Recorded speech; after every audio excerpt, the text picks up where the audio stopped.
단계적 일상 회복과 함께 그동안 못했던 나들이 계획하시는 분들도 많으실 텐데요. 치솟는 물가가 발목을 잡고 있습니다. 지난달 10월 소비자 물가가 9년여 만에 최고 상승폭을 기록했는데요. 특히 소비자가 직접 체감하는 생활 물가 지수는 4%대까지 올랐습니다.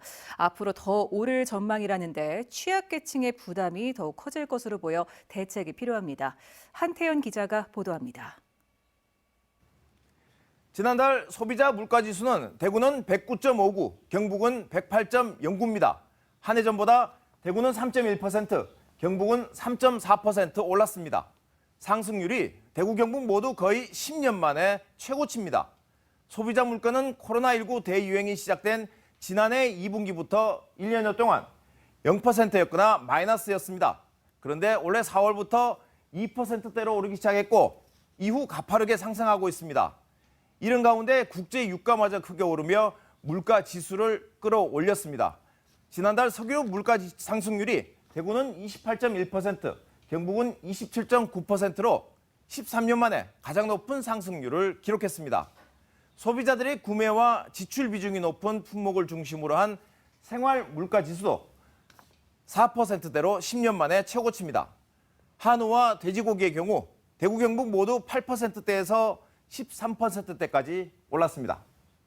공공서비스 물가도 대구는 4.2%, 경북은 5.9% 올랐습니다.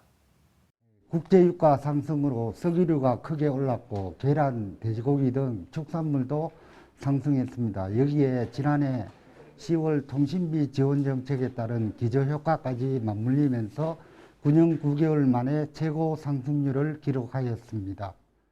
3%대 물가 상승세는 계속 이어질 것으로 보입니다. 지난해 코로나19 대유행 이후 제품 가격이 저물가, 저금리 상태에서 유지됐지만 올해 들어 원자재 값 상승세가 계속되고 있기 때문입니다.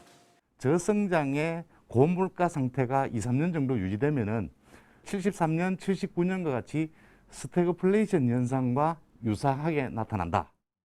물가 상승세가 장기화될 경우 저소득 취약계층의 부담이 커지면서 소비 양극화가 심해질 우려도 나오고 있습니다.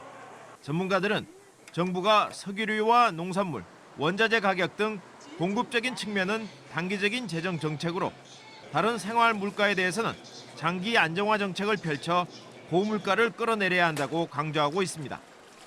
MBC 뉴스 한태현입니다.